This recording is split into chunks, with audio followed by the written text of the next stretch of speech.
So welcome to We Figure This Out. In this little series of videos, we're going to talk about things we sell in a store that we may not know a lot about and you may not know a lot about. So together, we're going to figure it out through research and trial and error. Hi, in this segment of We Figure It Out, we had a customer question that wanted us to explain what it is all about, these MIG shaders, what they are, what they do, and what they're about.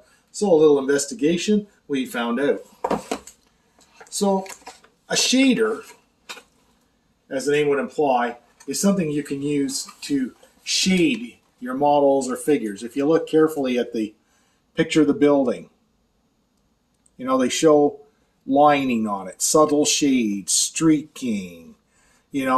Ostensibly this was all done with this product, which is simply something we learned a long time ago. If you take a wash, which this essentially is, it's a pre-mixed wash, comes in a little bottle, comes a little squeeze dropper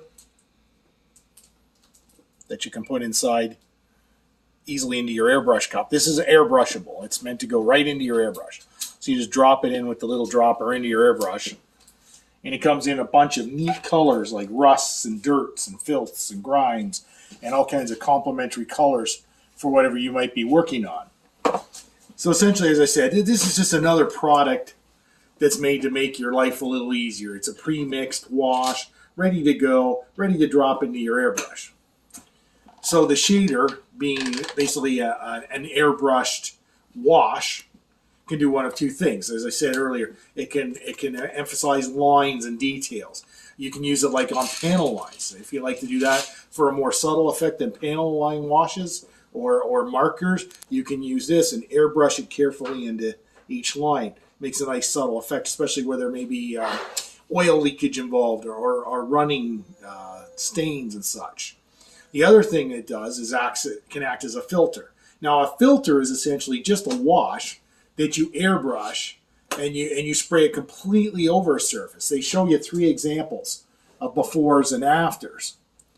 You notice the before picture might be a little starker. When you put the filter on, it kind of subdues it and dumbs it down. Or it can change the complexity of the color altogether. Now, the filter, as the name would suggest, it's kind of like when you're into photography and you put various colored lenses, filter lenses over to change the aspect of the color. Or nowadays, I guess we do it on a lot of editing software on our computer.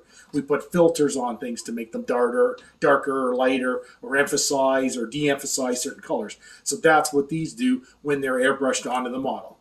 So again, it's another easy-to-use, pre-mixed, pre-thought-out color palette to make using this kind of technique simpler for models. So it's a real time saver, and it's a lot of fun. Thanks for watching. We'll see you again soon.